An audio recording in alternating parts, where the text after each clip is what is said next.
Voilà, donc, je pense que la dernière fois, on s'était arrêté à Kouf Zayin Amud Aleph, on est 117A, on s'était arrêté à l'histoire de la musique, du Nagen Amenagen. Je pense que c'était là où on s'était arrêté, je pense, enfin, plus ou moins après, avec l'histoire de celui aussi qui faisait des blagues avant le cours, etc. Donc voilà, donc là, je pense on est dans donc on est normalement troisième grande ligne de la Gemara. Voilà, vers le 2, 4, 5e mot, quoi, 2, 4, 6e mot, Tanou Rabanan. Donc là, donc on revient sur l'histoire du Hallel. Et donc, en fait, donc on avait déjà vu précédemment que la Gemara elle avait dit qu'il y avait une institution des prophètes de dire, en fait, le Hallel à chaque fois qu'il y avait c'est-à-dire qu'il y avait un changement, qu'il y avait une délivrance, etc. On avait vu que c'était pas du tout clair de quoi ça parlait. Voilà. Et, voilà. On a fait ça déjà. Oui, non, mais c'est parce que je pense qu'on a fait avec qui a dit le Hallel Zemi Amaro. Ouais, moi, j'étais aux 2 points. Moi. Sont à la fin de la ligne, 10 lignes à partir du haut, il y a 2 points.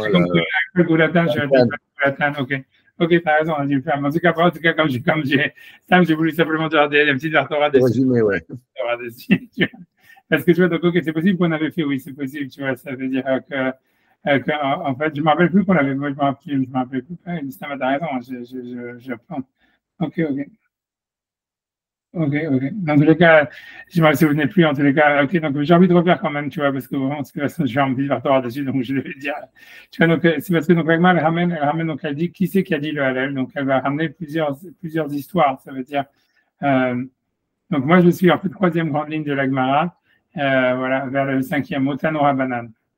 Donc, on nous dit, Hallel disait mi amaro. Donc, qui c'est qui a dit ce Hallel? Donc, Rabbi Eliezer Omer, Moshe Israël Amrou, Beshash Amdou Alayam. Donc, ça, on avait déjà vu cet avis. En tous les cas, Rabbi Eliezer a dit, c'est Moshe et Israël qui l'ont dit le Hallel, lorsqu'ils se sont dressés devant la mer. Donc, on va dire, après avoir traversé la mer Rouge. On est page 117a, et on est maintenant à la 4e grande ligne.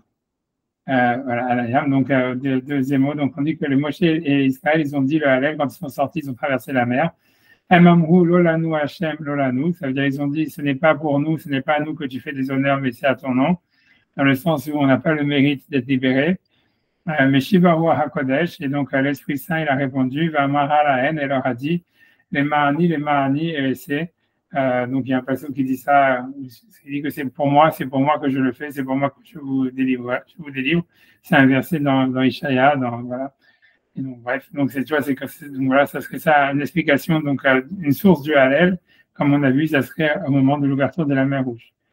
On avait déjà vu cet avis avant. Rabbi Yehuda, il dit Yoshua Israël Amruhu Besha Shamdu Alen Malche Kenaan. Donc Rabbi Yehuda, il donne une autre opinion, il dit c'est Yoshua et Israël qui l'ont dit au moment où en fait où les rois de Kenaan sont venus les attaquer. Ils ont dit donc ce n'est pas pour nous que tu fais des honneurs, mais c'est en ton nom que pour la gloire de ton nom, sauve-nous.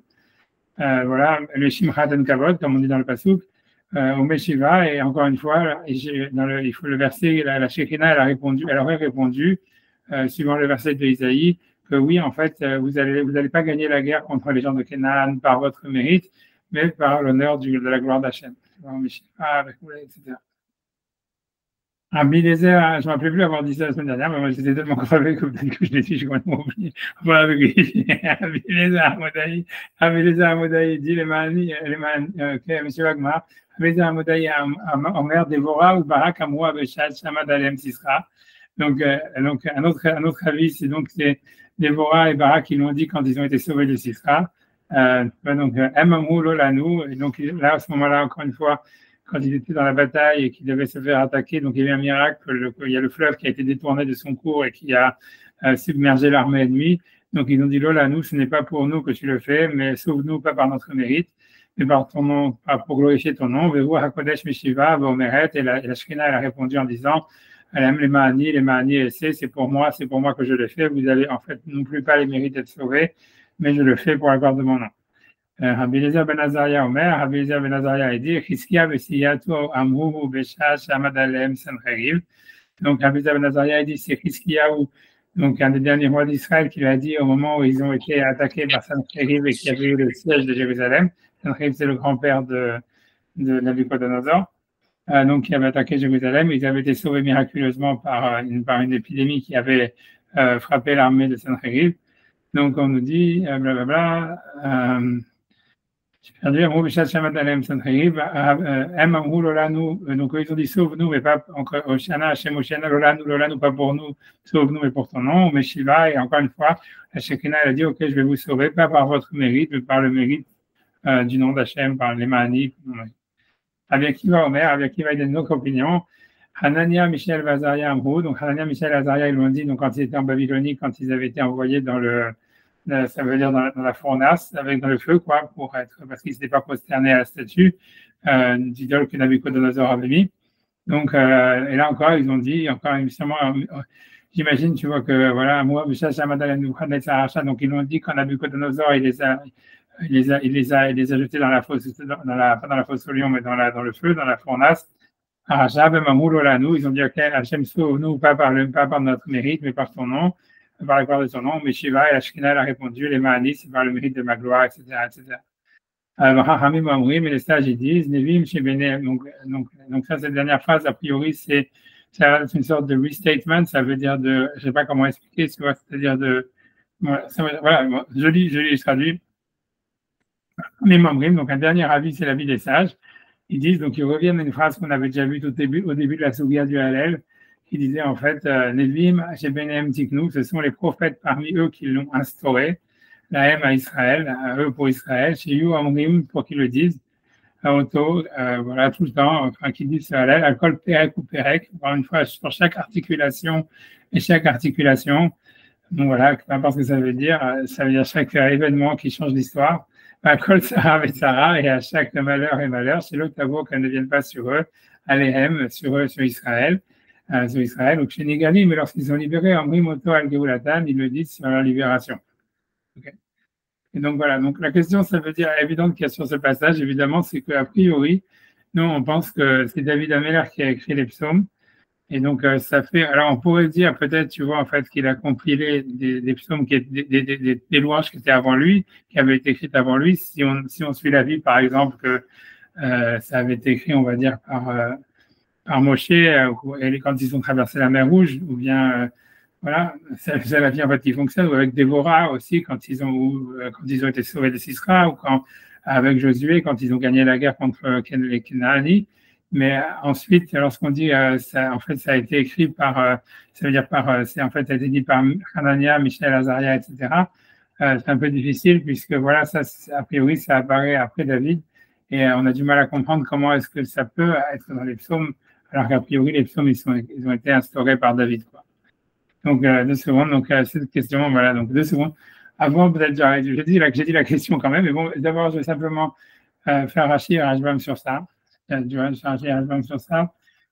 Donc le livre, je pense que dans Rashi, il y a Yoshua, donc Rashi, c'est 5 lignes avant la fin des Rashi. Yoshua v'chol Israël amruhu, ça veut dire c'est Yoshua et tous les Juifs qui l'ont dit quand ils ont traversé la mer Rouge. Kelomar, donc Rashi veut dire, Af Yoshua v'chol, pas quand ils ont traversé la mer Rouge, excusez-moi, quand ils ont gagné la guerre contre les Canaanites. C'est-à-dire, ils l'ont dit quand ils faisaient des batailles contre les habitants de Canaan pour conquérir la terre d'Israël.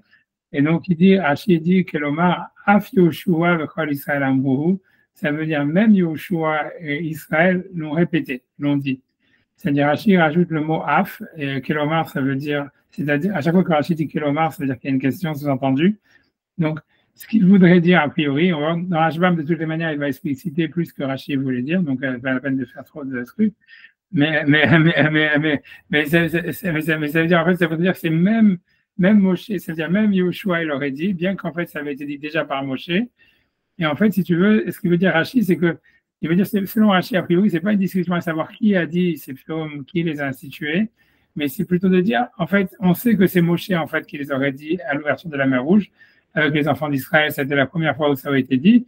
Et les différents avis, ils viennent simplement dire, et lui aussi il a dit, Yoshua aussi il a dit lors de la conquête de la terre de Canaan, Déborah aussi elle a dit quand ils ont été sauvés de Sisra, etc.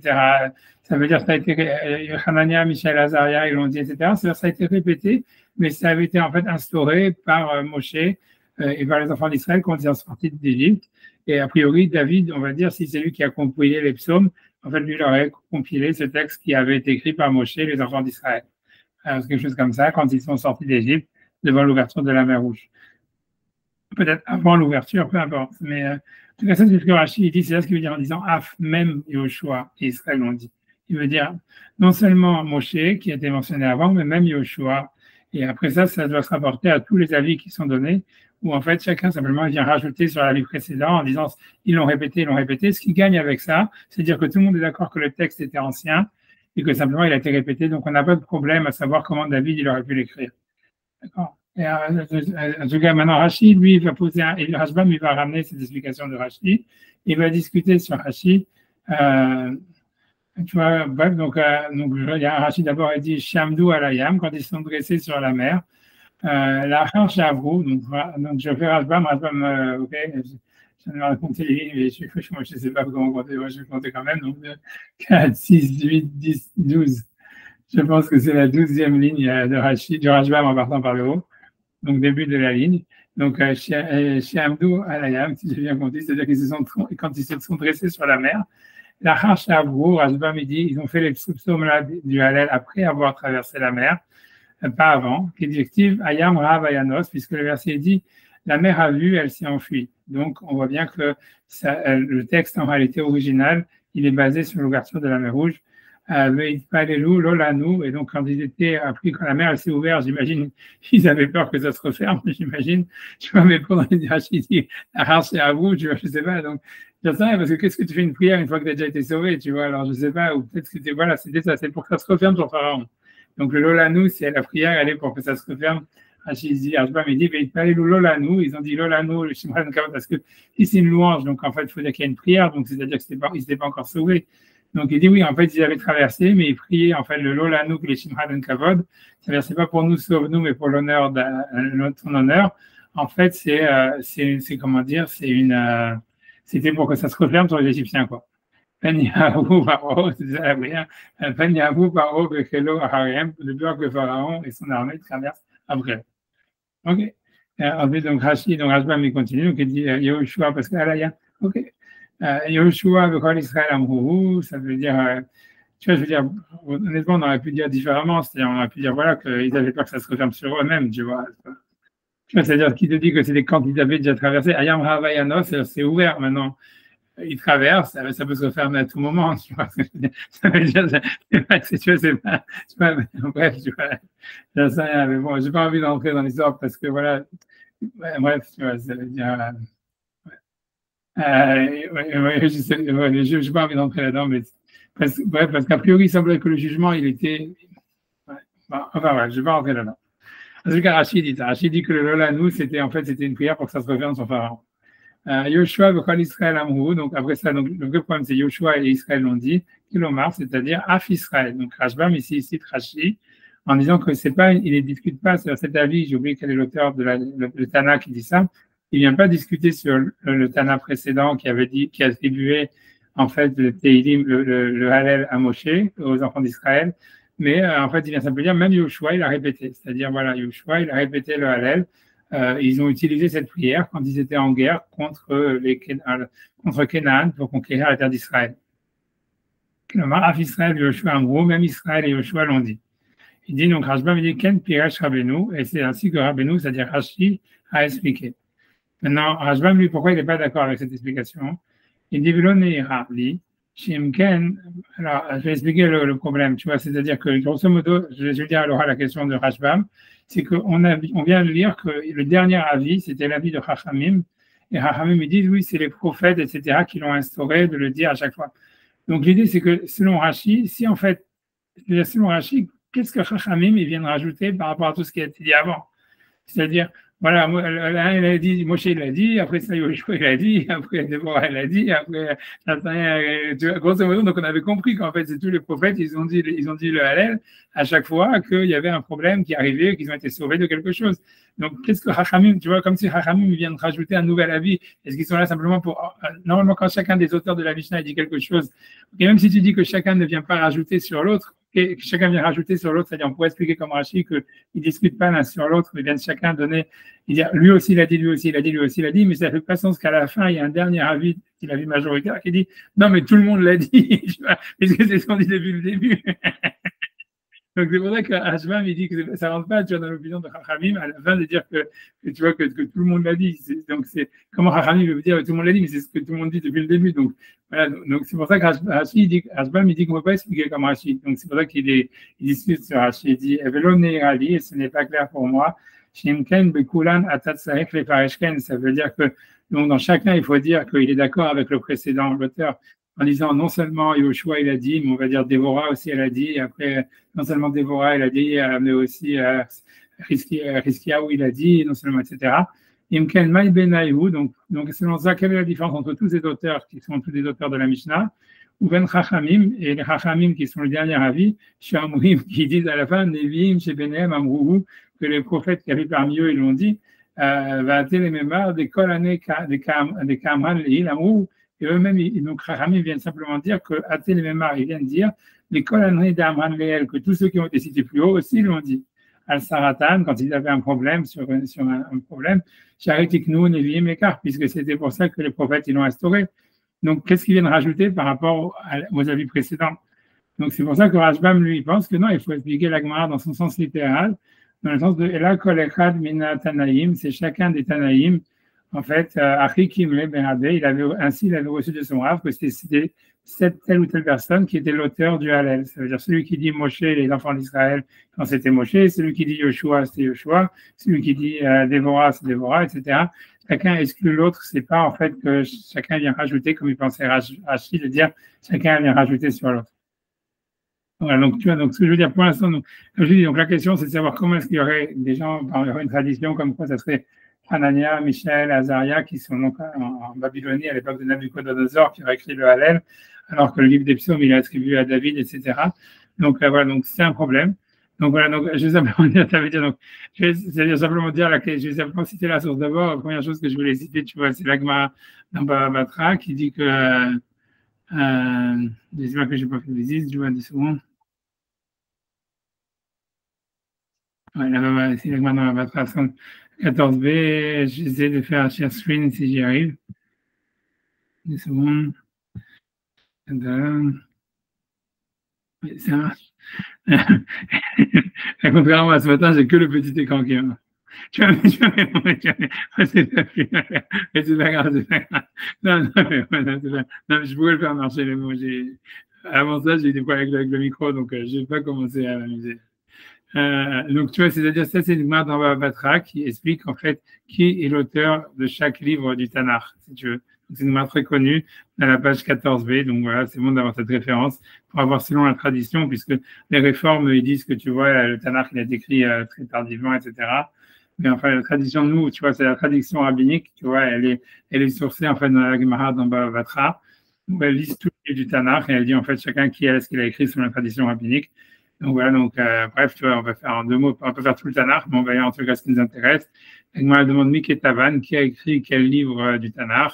Donc elle nous dit que Moshe, Katav Sifro, Moshe, donc évidemment, il a écrit son livre, ça voudrait dire a priori la Torah, hein, ça veut dire le Pentateuch. C'est même l'histoire d'Abraham et tout ça, elle aurait été écrite par Moshe. Au Parashat Bilam, et la Parashat Bilam, parce que voilà, c'est sûrement pas Bilam qui l'a écrit lui-même, le Iov et le livre de Job, qui, a priori, selon cet avis, il serait à l'époque de Moshe. Comme je vous ai dit que Job, c'est un livre qui est clairement, qui est clairement inspiré de la mythologie païenne, puisqu'il y a le Satan qui apparaît, il y a le Léviathan, tout ça, plein d'autres animaux mythiques qui sont des animaux mythiques de la mythologie chaldéenne. Et en tous les cas, ça veut dire que, mais voilà, c'est un livre que Moshe, en fait, il a récupéré, quoi. C'est-à-dire, voilà, comme il a un par l'idée, tu vois. En tous les cas, bref, c'est pas notre sujet. Yoshua, Katav Sifro, donc Yoshua, il a écrit son livre qui est le livre de Yoshua, et Shmona Psukim Sheva Torah, et 8 derniers versets de la Torah qui sont écrits après la mort de Moshe, parce qu'il fallait bien que quelqu'un les écrive. Shmuel Katav Sifro, donc Shmuel a écrit pas mal de choses, il a écrit son livre, Shmuel Aleph, Shmuel Bet, qui à la base n'était qu'un seul livre, qui a été divisé en deux par les catholiques, et ça a été ensuite repris par les juifs, on ne sait pas pourquoi. Donc c'est pour ça que la parle du livre de Shmuel, parce qu'il n'y avait qu'un seul livre de Shmuel, le Shoftim, le livre de Shoftim, et le Megillat Ruth. Donc tout ça, c'est Shmuel qui a écrit ça. Ensuite, on dit David Katav, c'est vers Télim. Voilà. Et donc, David a écrit le livre de Télim, mais ça veut dire en compilant lui-même des auteurs qui étaient anciens, qui étaient avant lui. Ça veut dire qu'il n'est pas le seul auteur, comme on avait vu tout à l'heure la marloquette avec Koulot et Philot, David Ben Ishai. Il y en a qui disent que c'est que les deux premiers livres. Il y en a qui font des différences avec les prières, etc. En tous les cas, Alédé Asaraz et Kelim, c'est le premier rachid de Télim.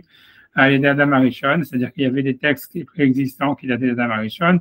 Alédé Malkit Sedek. Donc, Malkit Sedek, a priori, c'est le Shem, le fils de Noach, qui était le roi de Jérusalem à l'époque d'Abraham, qu'on voit donc dans la Bible, quoi, à l'idée Abraham, voilà, il y avait des psaumes qui étaient d'Abraham, à l'idée Moshe, et donc à l'idée Eman, voilà, on ne sait pas exactement, j'ai oublié qui c'était, Eman, mais c'est quelqu'un, quoi, c'est un des fils de Korach, je crois, à l'idée Eman, c'est un des trois fils ou des petits-fils de Korach, à l'idée Eman, à l'idée Yeduthun, à l'idée Asaph, ça, je pense que ces trois-là, en fait, c'est des enfants de Korach, etc., non, donc ça, c'est jamais les Korach. Donc les trois autres, c'est pas, tu vois, Eman, Yehouvin et Asaph, il faudra regarder qu'est-ce que c'est Rashi. Je sais que c'est une marloquette. Il y en a qui disent que c'est, il y en a qui disent c'est Shlomo, il y en a qui disent, bref, j'ai pas envie de...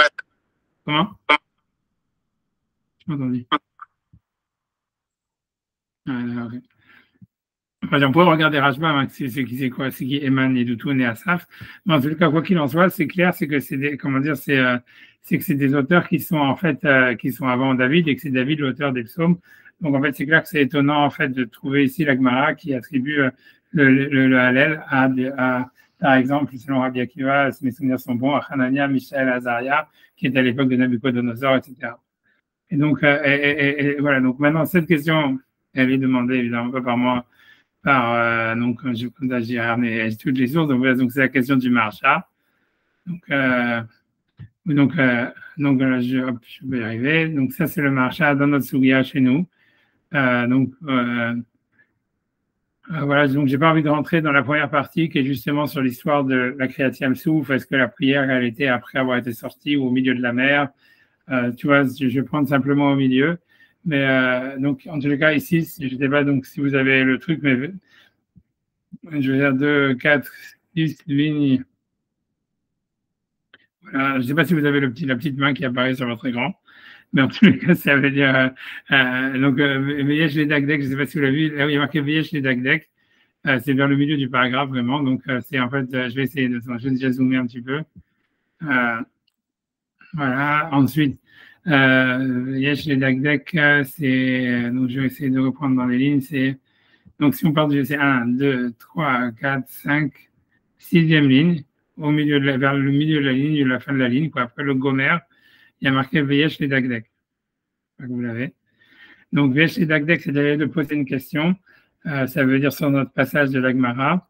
Mais les Maïda Amrinan, par rapport à ce que l'on dit, Beper Kama de Baba Batra, dans le premier chapitre de Baba Batra, David Katav, Sefer Tehilim, c'est David qui a écrit le livre des psaumes, à l'aider à Sarah Zekenim, donc avec l'aide de 10 Zekenim, de textes, on va dire, préexistants, Adam, Abraham, Moshe, etc.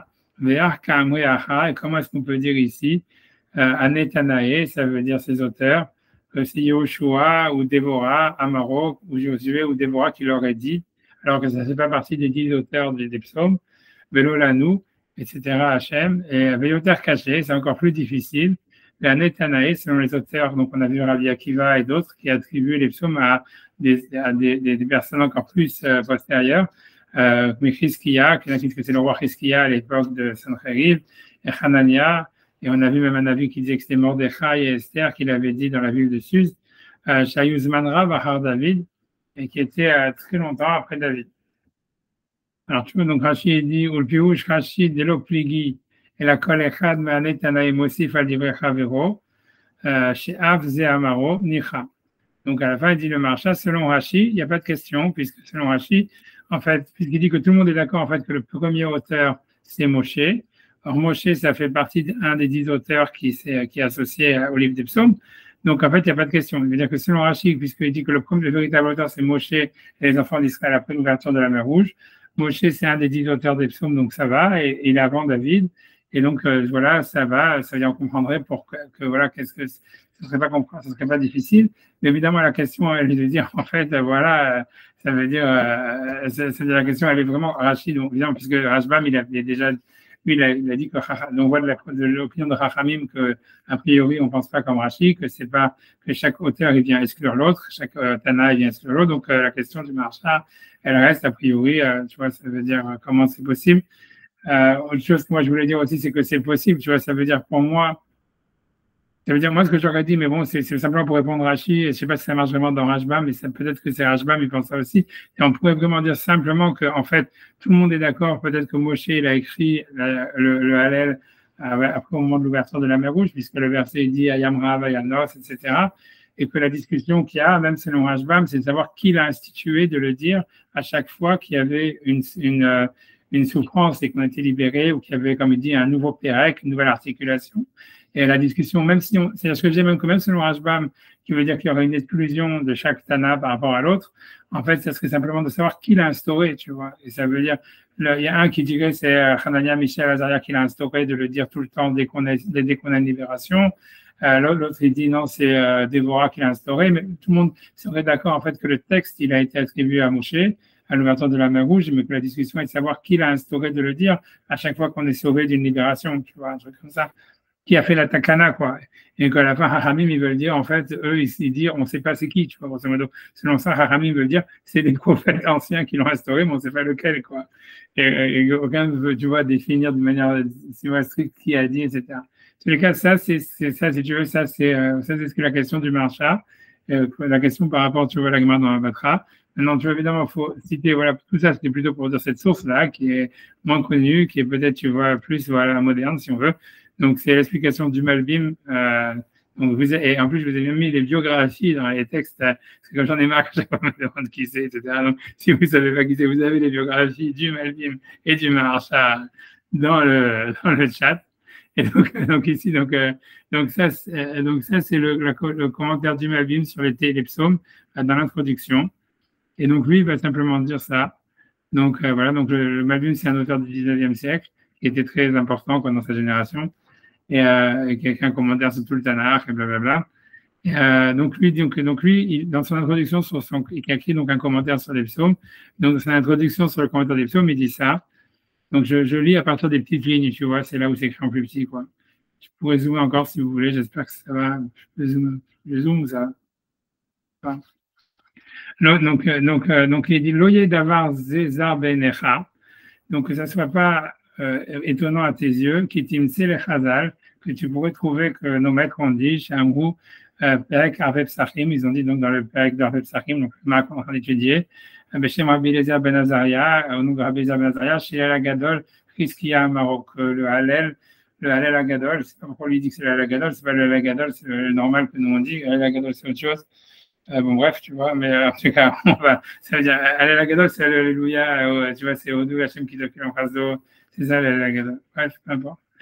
Chizkiya Amaro, c'est Chizkiya qui l'a dit, Veken Pirashti Alnes Sancheriv, et moi, je veux dire que lui-même, dans son commentaire sur les psaumes, il explique ce mismor par rapport à la libération qu'il y a eu de Sancheriv lorsqu'il y avait eu le siège de Jérusalem, Veken Timsala Mefarshim Akadmonim, et ainsi tu vas trouver parmi les auteurs anciens, quand ils expliquent, quand ils font le commentaire sur les psaumes de Rashi ou qui que ce soit, Ader Habshad Bekol Makom.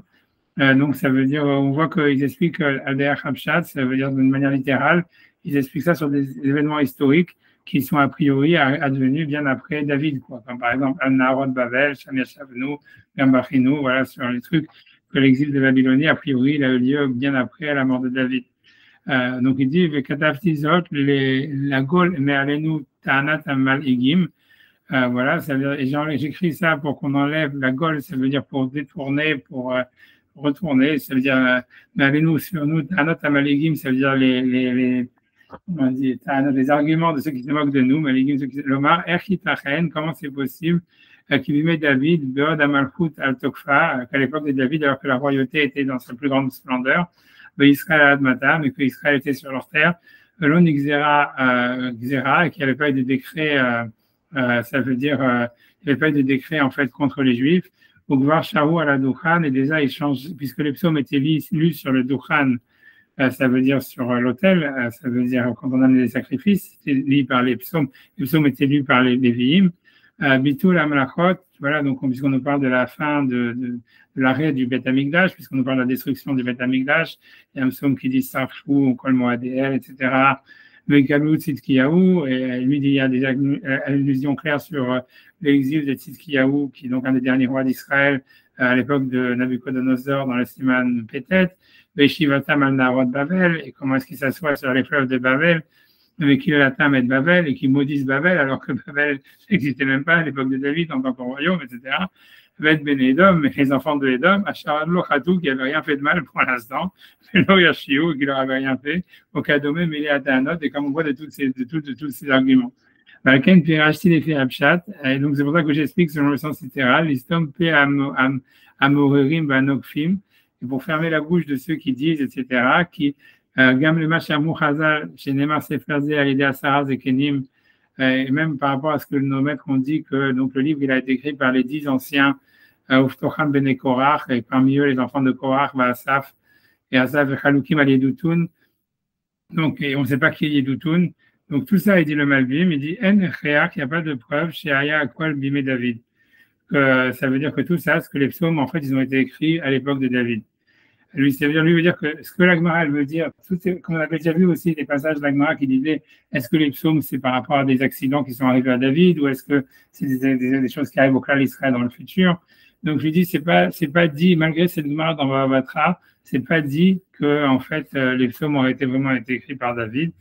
Qui kolot shaitan nevoa Israël, ça veut dire lui dit que tant qu'il y avait la prophétie en Israël, c'est-à-dire pendant toute la période plus ou moins, en tout cas la première partie du deuxième temple, c'est-à-dire on va dire jusqu'au 3e siècle avant Jésus, on va dire, ça veut dire kol shaitan nevoa Israël, ad chotem anevim, jusqu'au dernier prophète. Donc le dernier prophète en fait c'est Malachi, que Malachi en a qui c'est Ezra, en tous les cas qui était à l'époque de Ezra, donc c'est le début de la reconstruction du deuxième temple, quoi. C'est, comme je vous dis, c'est 3 siècles à peu près avant Jésus. Ayat Sinor Patouar, il lui dit le robinet était ouvert. Ça veut dire que les gens recevaient la prophétie, et donc ça veut dire c'est-à-dire que donc les Lévim, quand ils disaient les psaumes au Beth Amikdash, sur l'autel, donc ils avaient donc une vision, ils avaient des visions prophétiques. Vedivrem Kodesh ad Ezra, et donc leurs paroles elles étaient saintes jusqu'à Ezra, chez Khatam qui devait à Kodesh, parce que c'est Ezra en fait qui a véritablement scellé la Bible, ça veut dire après le dernier prophète Malachi qui a scellé la Bible. Umeaz lo nosaf alahem davar. Donc ça, ce que je veux dire, donc ce qui veut dire, c'est à partir de là, il n'y a plus rien, personne. Ce qui veut dire, c'est que dans la Gemara chez nous, aucun même Rabbi Akiva, même ceux qui vont le plus loin possible, ils ramènent à l'époque donc de l'exil en Babylonie, à l'époque de Esther, etc. Mais personne ne va dire ça a été écrit plus tardivement que ça. Et l'idée, donc, alors comment ça se fait que c'est attribué à David dans la Gemara dans Bavatra? Ça voudrait dire, en fait, grosso modo, c'était dans sa, je sais pas, tu vois, je sais pas comment est-ce qu'il s'en sort, mais ce qui veut dire pour moi, c'est important de ramener ça parce que tu vois, c'est une source quand même rabbinique orthodoxe, tu vois, si tu veux, le Malbim, tu vois, qui est reconnu, tu vois, ça veut dire que, qui veut dire que tu vois que la Gemara dans Batra, quand elle dit ça, en fait, tu vois, tu peux prendre des libertés par rapport à elle et c'est presque prouvé presque de la Gemara ici, tu vois, c'est-à-dire que ça veut dire, voilà, c'est contradictoire sinon, tu vois, je veux dire, tu vois, comment est-ce que Rabbi Akiva, il peut dire, non, c'est Hanania, Michel, Azaria qui ont écrit le Hallel, ou que c'est Esther, ou un truc comme ça.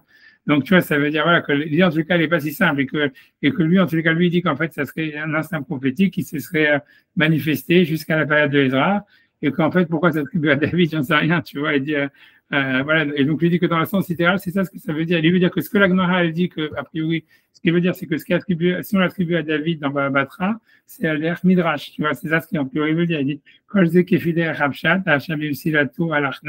c'est ça le sens littéral dans lequel on suit pour expliquer, quand il parle pour expliquer le Pirou chez nous, quand il parle dans son commentaire sur les psaumes, voilà, c'est ce que j'ai mis comme cible pour recevoir les flèches. La Kemamevarim, bref, tu vois, donc, voilà, et donc je lui ai dit, voilà, à la fin il continue, bref, j'ai pas envie, En tout cas, il dit Ulam etzlenu emuna omen kishivim panim la Torah. Donc, ce qui est le principal, c'est que nous, on a la emuna qu'il y a 70 facettes dans la Torah, ou kfi adrash, derech adrash, maremetz va Kabbalah, ça veut dire il y a une explication midrashique, une explication qui est liée en fait à la tradition. Et donc, lui, ce qu'il veut dire, c'est que en fait, lui pense que ce que la Gemara dit dans Bava Batra, que c'est écrit par David, etc., c'est une explication midrashique, c'est une explication qu'ils avaient reçue dans la tradition, donc qui a un sens, tu vois, c'est-à-dire qu'il faut interpréter, mais ça exclut pas que dans le sens littéral, ça serait pas vrai, quoi. Tu vois, ça, ce que veut dire,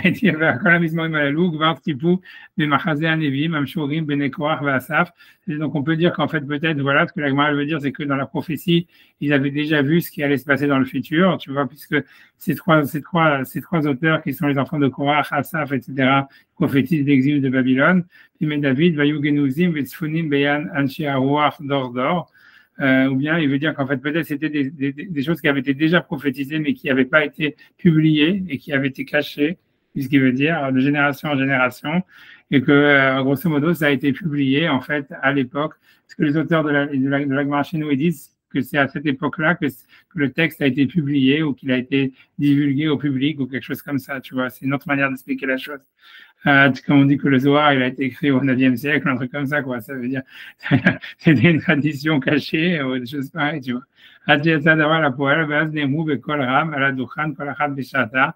Voilà, donc voilà que chacun, donc ça a été dit à chaque fois à ce moment. Moi, je finis la phrase, le paragraphe. Il dit, Valik Shezot, Ershoregu, Yeshivata, Manarod, Bavel.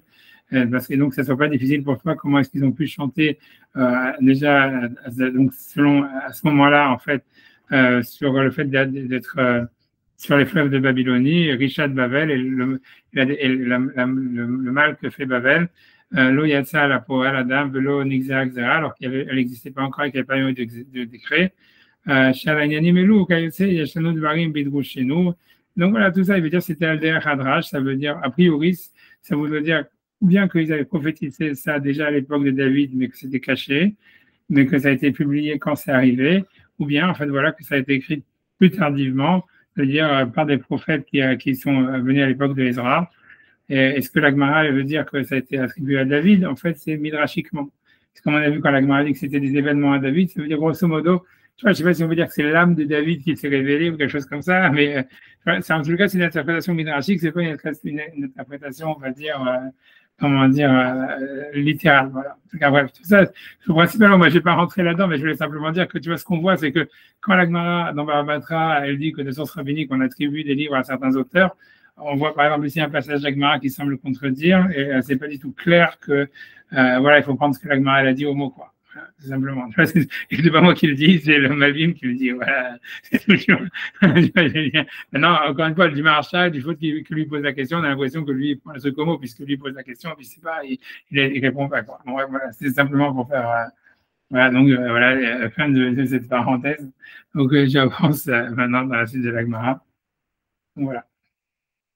Donc Amar Afriza, donc ici on est dans un autre truc, dans un autre passage. Donc on est encore dans les psaumes, et c'est de savoir en fait le mot Alléluia quand il est entre deux chapitres. Est-ce qu'il fait partie du chapitre précédent ou est-ce qu'il fait partie du chapitre d'après? Est-ce que c'est introductif? Est-ce que c'est conclusif en fait au Mizmor d'avant, ou bien est-ce que c'est le début d'un nouveau Mizmor? Donc Amar Afriza, Alléluia, sauf Pirka. Alléluia, c'est la fin d'un chapitre. Et voilà, c'est comme ça que nous on tient dans la halakha, c'est-à-dire que quand tu vas regarder tous les psaumes que nous on a, le Alléluia, quand il y en a deux qui se suivent, donc évidemment la Gemara va le dire, celui qui est le premier, il est la fin de l'ancien chapitre et le nouveau, il est pour le début du nouveau chapitre. Mais la discussion, elle est en fait quand il n'y en a qu'un seul. Donc en fait, en général, quand tu regardes dans les psaumes, quand il y en a un seul, l'Alléluia, il est toujours mis comme étant le dernier mot du chapitre d'avant. Tu vois, mais ça, c'est un avis dans la Gemara, tu vois, c'est-à-dire ça, c'est Hafrizda. Donc, c'est Hafrizda dit Alléluia sauf Pirka. Par contre, Rabba Baravuna, qui est un contemporain de Hafrizda, Amar Alléluia reste Pirka. Rabba Baravuna lui dit, pense qu'Alléluia, c'est introductif, et lorsqu'il y a un seul mot Alléluia à la fin d'un Mizmor, en fait, c'est plutôt le premier mot du Mizmor d'après que le dernier mot du Mizmor d'avant. D'accord? Reste Pirka. Amar Hafrizda, donc Hafrizda lui dit, Hazina les tivés de Verafranin Barav. Donc j'ai été voir dans le livre des psaumes qu'il y avait chez Afranin Barav, qui a priori donc était un auteur antérieur. c'était pour une manière, en fait, de voir comment c'était écrit au niveau voilà, comment c'était transcrit dans le manuscrit, pour savoir, en fait, qui a raison. Est-ce que c'était à la fin du psaume d'avant ou le début du nouveau psaume? Et donc, il a été vérifié. Qu'est-ce qu'il voit là-bas? Des katou vehu alléluia ben sapirka. Ça veut dire qu'à chaque fois qu'il y avait un alléluia, il le mettait en fait au milieu de la ligne, en fait, quelque chose comme ça. C'est-à-dire que quand il avait, ça veut dire quand il avait, voilà, ça veut dire il avait, voilà, ça veut dire qu'il voulait pas se mouiller. Donc Alma Misaf Calais. C'est pour ça en fait qu'il y avait un doute déjà dans la tradition, à savoir est-ce que alléluia c'est au début du chapitre ou à la fin du chapitre. Ok. Amar Afranin, donc Afranin Barava est dit, comme on a dit tout à l'heure, Kol Modim, tout le monde est d'accord. Teilat Hashem et Daber Api Vivar Kol Basa Hashem Kocho Olam Vaed, Alléluia. Donc, par exemple, dans la fin de la Shri Yeshuvetera, où il y a marqué Teilat Hashem et Daber Api Vivar Kol Basa Hashem Kocho Olam Vaed, Nun Varia, Alléluia. Et je pense qu'après ça, quoi, il y a un autre Alléluia après. Je pense pas que c'est Alléluia, Alléluia, le Kocho, oui, c'est parce que ouais, donc il y aurait le Alléluia d'après, c'est Alléluia Nafshi Hashem, donc il y a une répétition de Alléluia. Donc tout le monde est d'accord là que Alléluia débattrait Reshpirka, que le deuxième Alléluia, c'est le début d'un chapitre. Et donc, c'est-à-dire grosso modo que la discussion, elle est simplement si jamais il y a un Alléluia à la fin du chapitre et qu'il n'y en a pas un autre qui le suit après. Mais s'il y en a deux, c'est sûr qu'il y en a un qui c'est la fin du chapitre et l'autre, c'est le nouveau chapitre. D'accord? Ok, Alléluia, vous débattrez Reshpirka. Ok. Ok. 2 secondes. Shamdim Bevet Hashem Alléluia. Donc, encore une fois, donc, אנחנו נברכיה, רשע יראה וכעס שיניו יחרוג ונמס תאוות רשעים תאבד. Donc ça, c'est un mizmor qui se termine comme ça. Et il n'y a pas de Alléluia derrière, mais il y a un Alléluia sur le mizmor d'après qui dit, je crois que c'est Alléluia de Hashem Bechol Levav, un truc comme ça. Donc Alléluia, donc l'Alléluia du verset, tout le monde est d'accord sur ce Alléluia, que comme c'est un nouveau sujet qui n'a rien à voir avec l'ancien, a priori, donc ça fait partie du nouveau chapitre. Alléluia débattrait Reshpirka, que l'Alléluia qui est après, ça fait partie du nouveau chapitre. Et donc là, il va y avoir un gros truc ici. Donc voilà, donc ici, donc parce qu'il y a le Tosfot, donc accrochez-vous un petit peu. Donc ça veut dire, c'est qu'il va falloir surtout, tu vois, avoir les psaumes devant vous. Alors, je vais mettre le psaume après normalement. Alors, c'est comme, donc il dit Shamdim Bevet Hashem, Alléluia, débattrait Reshpirka. Ça veut dire que le passage qui dit Shamdim Bevet Hashem, Alléluia. Donc pardon, Shamdim Bevet Hashem, ceux qui se passent dans la maison d'Hachem, l'Alléluia qui est après, c'est le début d'un chapitre. Donc, pour comprendre ça, il faut ouvrir les psaumes. Donc, justement, je vais ramener les psaumes. Parce que sinon, on ne peut pas vraiment comprendre ce qui se passe. Donc, en espérant que je n'ai pas.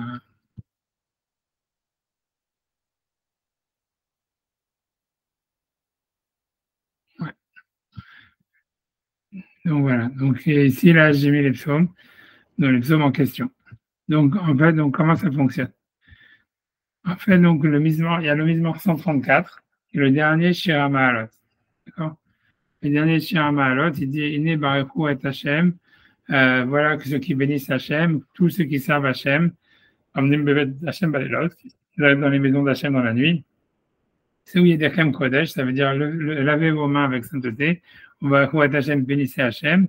Il va Hachem et Tzion, donc Hachem te bénira de Tzion, aussi Shemaim Varetz, qui fait le ciel et la terre. Donc ça, a priori, chez nous, dans nos Télim à nous, ça, c'est un Mizmor, c'est le Mizmor 134, et ça arrête là. Ensuite, tu vois, donc il y a le 135, qui commence par Alléluia, Alléluia Hashem Hashem, Alléluia Avde Hashem. Tu vas louer le nom d'Hachem, etc., les esclaves d'Hachem. Shamdim Bevet Hashem, Mechatzot Bet Elokenu, donc il s'adresse dans la maison d'Hachem, dans les cours de la maison de notre Dieu. Et a priori, tu vois le Alléluia qui tov Hashem, tous Alléluia qui tov Hashem Zameru Lishmo Kinaim, qui Yaakov Bacharloya Israël Zgulato. Tout ça, c'est pas du tout le début d'un Mizmor, c'est simplement, voilà, c'est la suite d'un Mizmor, quoi. Tu vois, ça veut dire ce Mizmor 135, justement, c'est le Mizmor plus ou moins introductif à ce qu'on appelle le Hallel Hagadol, tu vois, comme on dit tous les Shabbats. Ça veut dire avant, tu vois, ça dépend si c'est avant Baruch She'amar, si on est Sfarad, ou après Baruch She'amar, si on est Ashkenaz.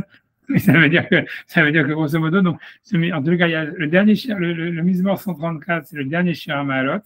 Un Shir HaMa'alot qui est très court, qui fait 3 psukim. qui se termine par Yevacha Hashem Mitzion Ose Shamayim Vaaretz. Donc Hashem te bénira de Sion qui fait le ciel et la terre. Ensuite, il y a le 135 qui est en fait une sorte d'introduction au Hallel Hagadol qu'on va, tu vois, ça va t'avoir de grand-chose, j'espère. Tu vois, donc, on est en train d'expliquer, tu vois, donc la Gemara ici. Voilà, là, on est en train de, parce qu'on parle donc sur l'Alléluia, etc., qui est le début du chapitre, la fin du chapitre. On a vu qu'ils avaient vérifié dans les livres qu'ils avaient, et c'était mis au milieu de la ligne. Voilà, donc, voilà. Et ici, donc là, on arrive, comme je dis, donc on a un passage voilà, difficile parce qu'il y a le Tosfot. Donc, en fait, il faut avoir un peu. Donc, je relis quand même la Gemara. Donc, voilà. Donc, c'est sur. Donc, dans la Gemara, c'est 2, 4, 5 lignes. 5 lignes avant la fin de la page, si j'espère, dans 2, 4, 5 lignes. Donc, où il dit Shiamdim Bevet Hashem, Alléluia. Shiamdim Bevet Hashem. Donc, ceux qui se dressent dans la maison d'Hachem. Je relis et je traduis simplement. Donc, je suis au milieu vers la fin de la ligne. Shamdim Bevet Hashem, Alléluia, Devatré Resh Pirka. Donc, quand c'est marqué dans le verset qui se dresse dans la maison d'Hachem, l'Alléluia qui est après, c'est le début d'un chapitre. D'accord? Donc, comme je dis, qu'est-ce que ça veut dire? Donc, ici, j'ai mis les psaumes. J'espère, je ne sais pas si je pourrais zoomer peut-être encore, mais en tout cas, ce qu'il faut comprendre, voilà. Donc, je reprends. Le psaume 134, c'est le dernier Shira Ma'alot qui fait 3 versets. Donc, voilà. Et, je vais le relire. Et en tous les cas, donc, il se termine par Yevarecha Hashem, Mitzion, Ose Shamayim Vaaretz. Hashem te bénira, qui est de Sion, qui fait le ciel et la terre. Ensuite, il y a le Mizmor 135, comme je dis, qui est introductif, tu vois, à ce qu'on appelle le Hallel Hagadol. Le Hallel Hagadol, c'est le Mizmor que nous, on appelle le 136, où ça commence, il y a tous les Kilolam Chazdo, tu vois, tout celui-là, tu vois, tu vois, machin. Tu vois, Odou Lachem qui t'okulam chazo, Odou la Eloka Elokim kilam chazo. Ça, c'est ce que nous, on appelle le Hallel Hagadol. Bref, ça, on peut savoir son importance un peu plus tard, de se rappeler de ça. Mais si on y arrive, mais en tous les cas, en tous les cas, le Mizmor 135 chez nous, pour reprendre depuis le début, en fait, tu vois, il commence par Alléluia, Allélu Hashem Hashem, Allélu Abdé Hashem, Shiamdim Bevet Hashem, Bechatzot Bet Elokenu. Ça, c'est le début du Mizmor. Ensuite, dans le chapitre, dans le verset 3, il y a Alléluia Kitov Hashem, Zameru Lishmo Kinaim, tu vois, donc louer Hashem parce qu'il est bon, parce que son nom est agréable. Alors, donc, si on reprend la Gemara chez nous, elle nous dit, elle dit,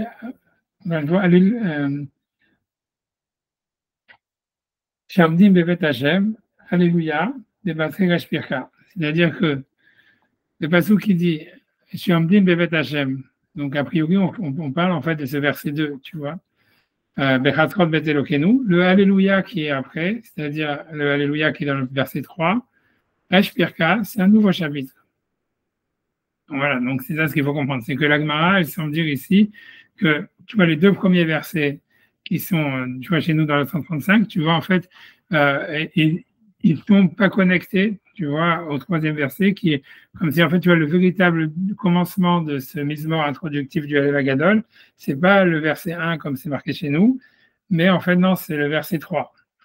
Et a priori, tu vois, je veux dire simplement pour, j'anticipe un peu sur Tosfot, mais ça veut dire que ce que ça voudrait dire, c'est que les 2 premiers versets du 135, en fait, ils sont liés au verset 134, au psaume 134. C'est-à-dire qu'en fait, le truc, c'est que le Shira Ma'alot qui fait 3 versets, là, qui est très court, tu vois, Shira Ma'alot, Inebahu et Hashem, Kolav de Hashem, Avdim Bevet Hashem Balilot, Seyudechem Kodesh, Ubahu et Hashem, Yvach Hashem Mitzion, Shamayim Vaaretz.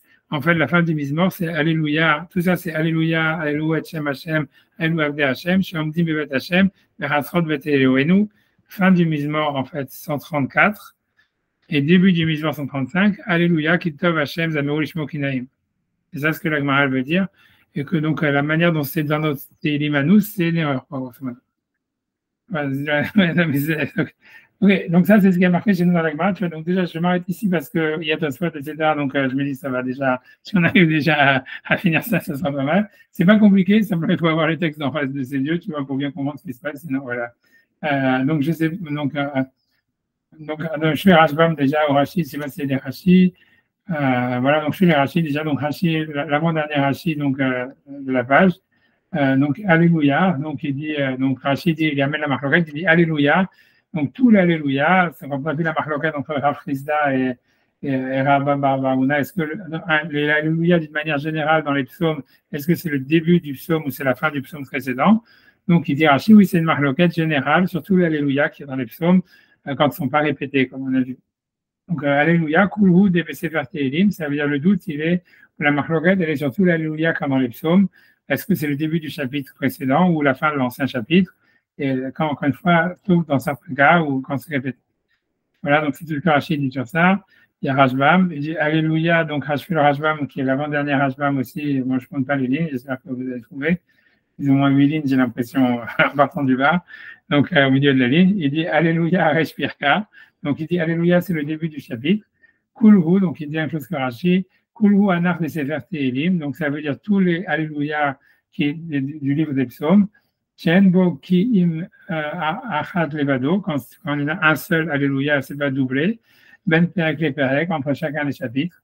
Voilà, Aval, Medi Rashbam, Aval Makom Shiachne Parim Alléluia, mais dans tous les chapitres où en fait il y a marqué 2 fois Alléluia, Ben Perek et Perek, entre chacun des chapitres, L'Opligi, il n'y a pas de discussion entre Rafrizda et Baravona, entre Baravona, Vechad Mileil, que un en fait il est la fin du verset du chapitre précédent, Vechad Milera, ça veut dire, et l'autre il est sur le futur, il est sur en fait le début du psaume d'après.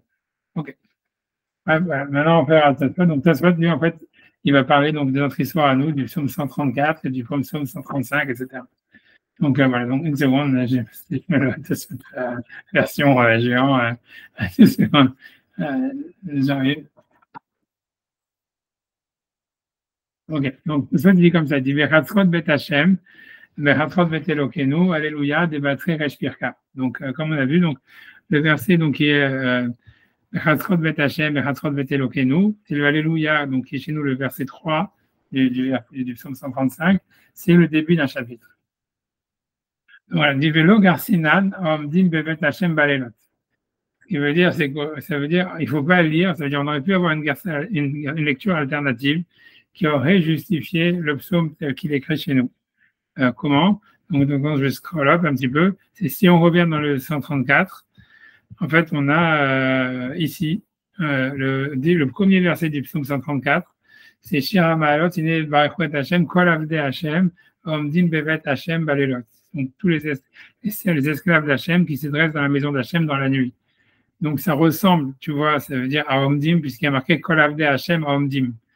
Donc, chez nous, en fait, dans le verset d'après, dont il est question chez nous, il y a marqué Omdim Bevet Hashem, Bechatzrot Bet Hashem. Tu vois, selon Tosfot, c'est de celui-là qu'il est question. Mais Tosfot, il dit, on ne peut pas avoir une guerre de dire que, et à cause de ça, donc, Alléluia, ça serait un nouveau psaume. Mais il dit, il ne faut pas lire, en fait, comme on aurait pu penser, pour justifier notre psaume à nous. Ça serait de dire que le verset dont il est question, c'est Omdim Bevet Hashem Balelot, et ce serait le Alléluia qui est après. Donc, il est le Alléluia, là, pour le coup, du verset 1, du chapitre 135. Et c'est sur ce Alléluia qu'on nous dit, voilà, ça, c'est le début d'un nouveau chapitre. Et si c'était ça, tout va bien. C'est-à-dire, si c'était ça, ça correspond à notre psaume à nous. Mais Tosfot, il dit, il ne faut pas lire ça. Voilà pourquoi. Divelo Garcia Namni Bevet Hashem Balelot. C'est-à-dire que ce n'est pas une référence au premier verset du psaume 134 et que l'Alléluia, ce serait donc le premier verset du 135. Dimken, parce que si c'est ainsi, Avaleli Minkat, Yevarecha Hashem Mitzion. Voilà, chez Zéou Pasouk, les Ma'alam, Alléluia. Parce que voilà, ça veut dire le verset qu'on aurait dû citer, si on voulait nous dire qu'Alléluia, c'est le début d'un psaume, parce qu'il aurait fallu citer, c'est le verset juste avant. Yevarecha Hashem Mitzion, c'est Shamaim Varetz.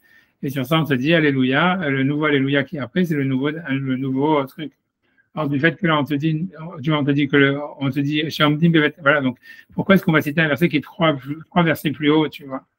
Voilà, mais si vous avez mal à lire, Velo Ava Eliminkash, Shab Psukim le Ma'ala, et donc, il n'avait pas cité un verset qui est trois psukim au-dessus du Alléluia.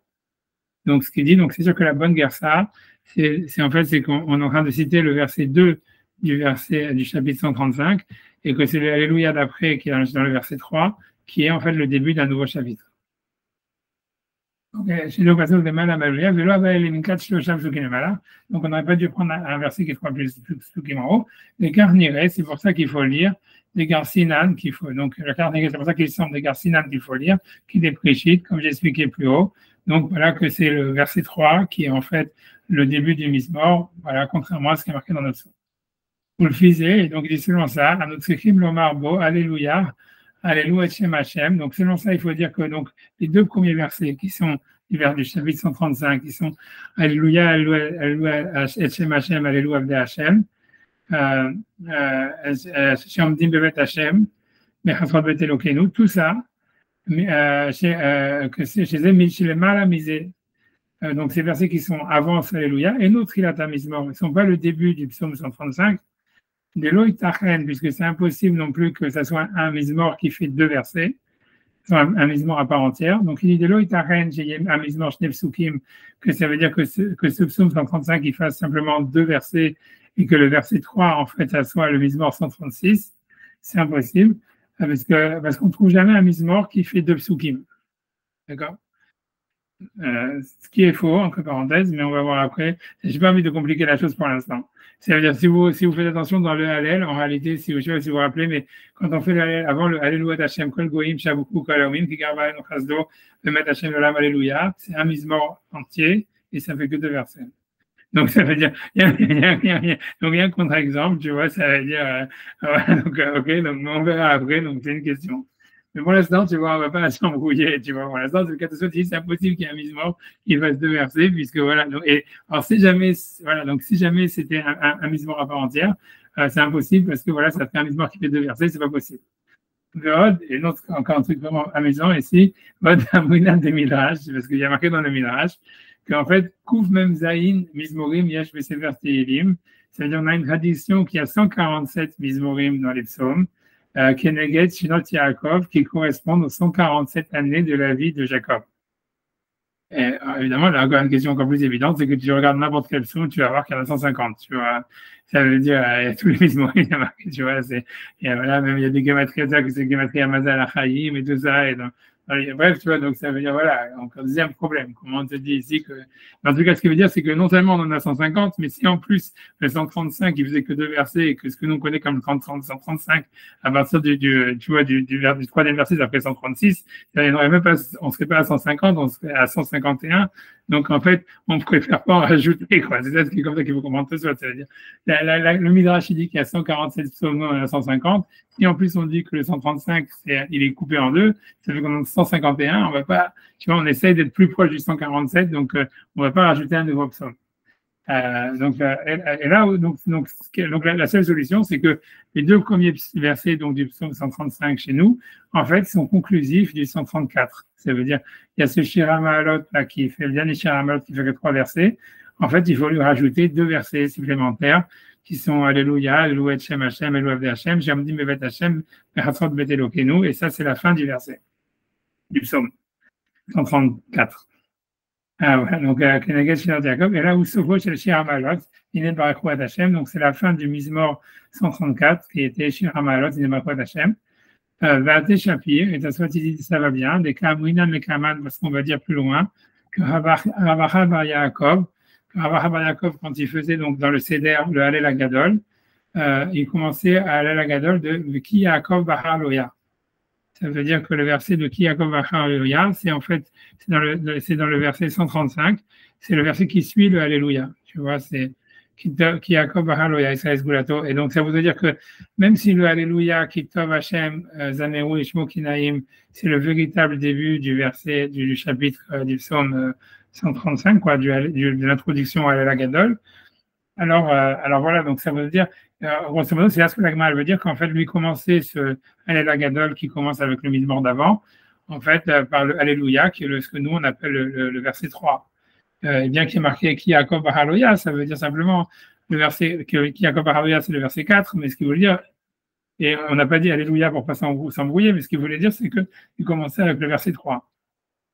Et donc, ça correspond à la garça que toi tu veux justifier, comme quoi les 2 premiers versets du chapitre 135, en fait, ils appartiennent en fait au Mizmor 134 et ils font partie du Shira Ma'alot. Ok, donc c'est pour ça que Abraham Bar Yaakov, il commençait la Lagadol à partir de Ki Yaakov Bahar Loya, c'est-à-dire à partir du verset 4, mais grosso modo, ça veut dire à partir du verset 3, qui est Alléluia, sauf qu'on n'a pas voulu citer le Alléluia pour pas embrouiller les gens, on va dire, parce que si on avait dit commencer Alléluia, on ne sait pas de quel Alléluia il parle.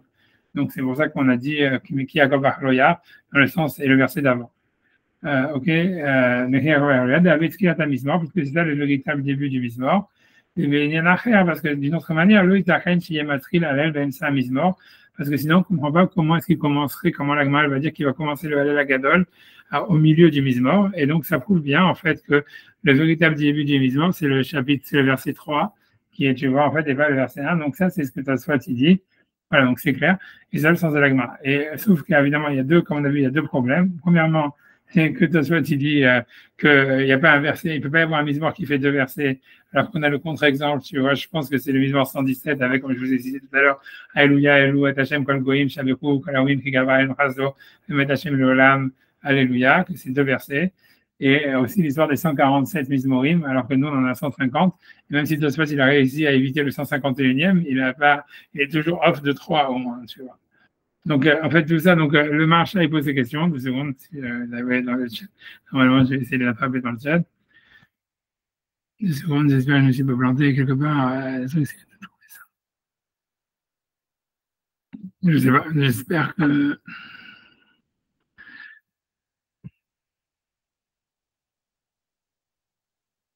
Tu ne peux pas ramener le marchand.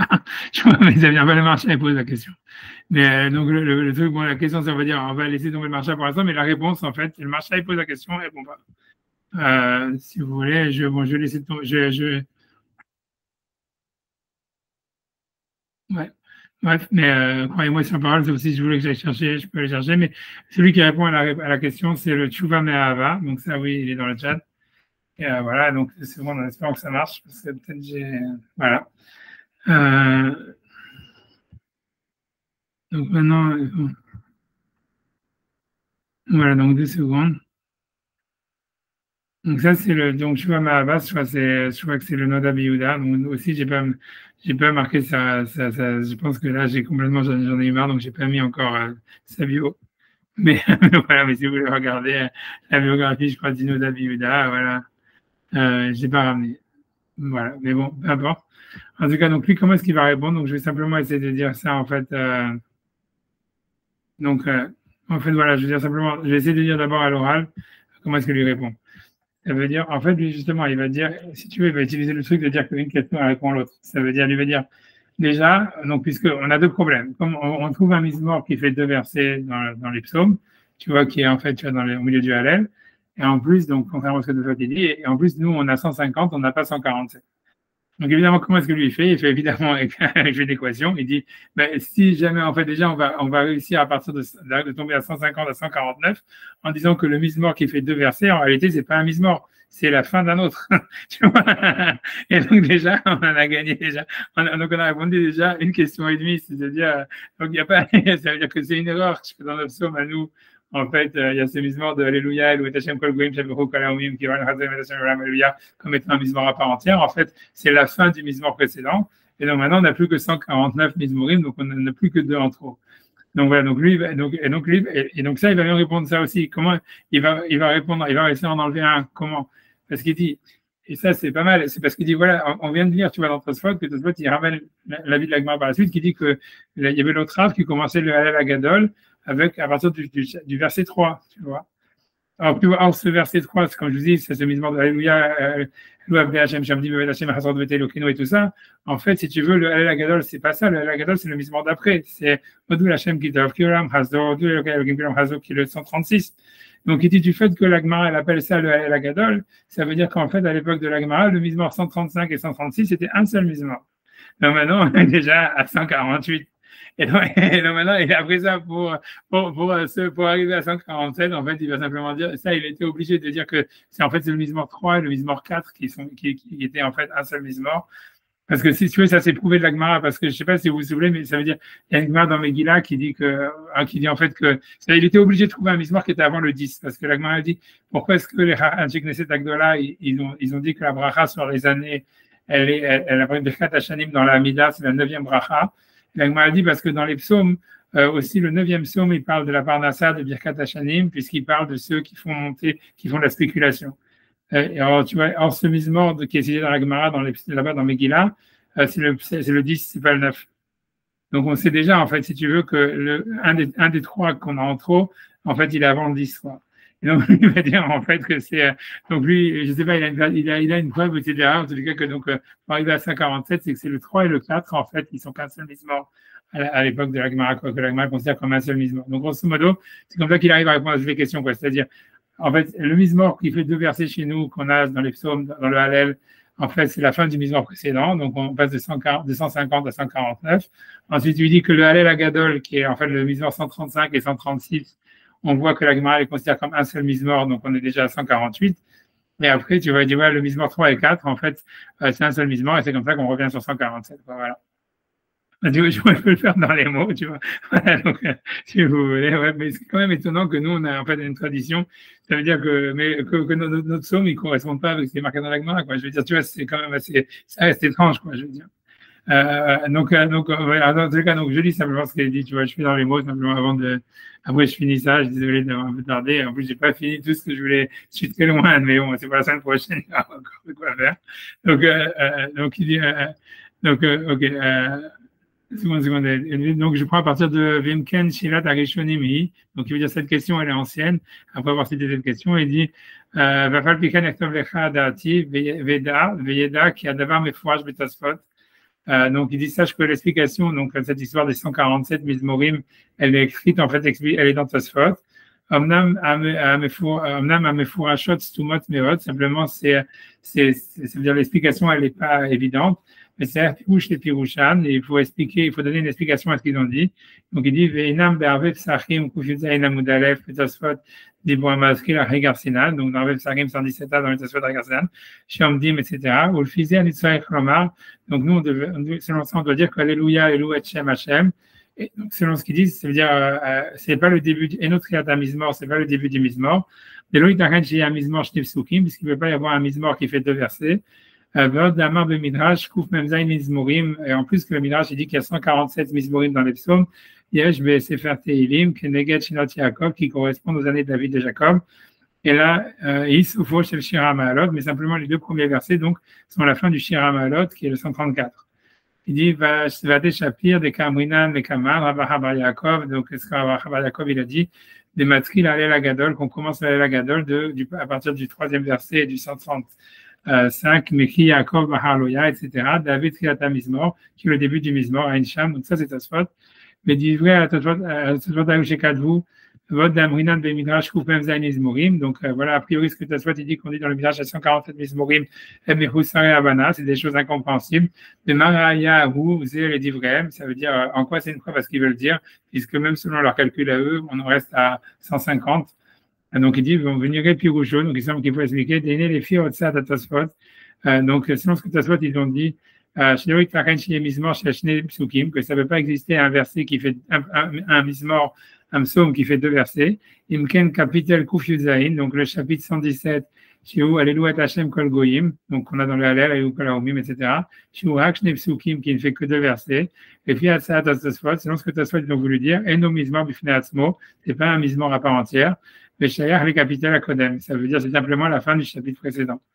Le Gam, les 10 frères Avacha Bar Yaakov, et comme en plus qu'ils ont cité dans la suite, quand Avacha Bar Yaakov il dit que à travers la Gadol, qu'on commence à la Gadol de Ki Yaakov, donc Ki Yaakov Bahar Loya Israël Gulato, Ad Neharot, Bekol, Bakol ou Akol, je sais pas ce qu'il y a Neharot, je pense ce qu'il veut dire avec, je sais pas ce qu'il veut dire, mais Ki Yaakov, Ad. Bref, ça veut dire, j'imagine, jusqu'à la fin du Mizmor. À mon avis, c'est une erreur de Sefaria, la translation. Ça veut dire, jusqu'à en fait, jusqu'à la fin du Mizmor qui est Odul Shamaim, Kiolam Hasdo, tu vois. Bakol ou Akol Kapitel Echad. Donc, ça veut dire que tout ça, c'est un seul Mizmor. Ça veut dire le Kiolam Hasdo, le Mizmor, il y a les 25 Kiolam Hasdo, 26 Kiolam Hasdo, et le Mizmor d'avant, qui commence donc par Alléluia Hashem, Kolavde Hashem, etc. C'est un seul Mizmor, donc on est maintenant à 148.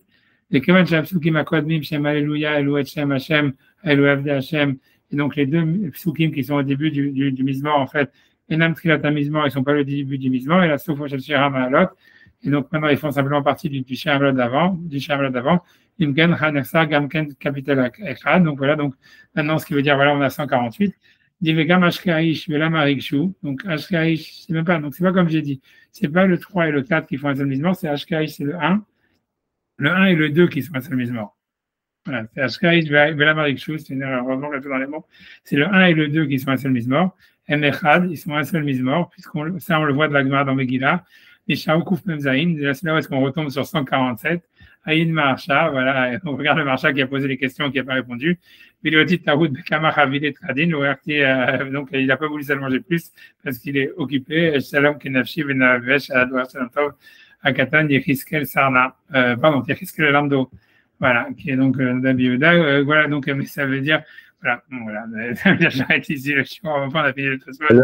Le Al-Neharot, c'est le début du psaume d'après, c'est Al-Neharot d'Avel. Ok, d'accord, c'est ça, ok, super. Donc, voilà, voilà. Alors, ouais, bon, le compte est bon, grosso modo, et c'est tout. Voilà, bon, en tous les cas, je vous dis bonne soirée, et à bientôt, Bélant Hachem. Et voilà. Bonne soirée. Alléluia. Alléluia. Allez.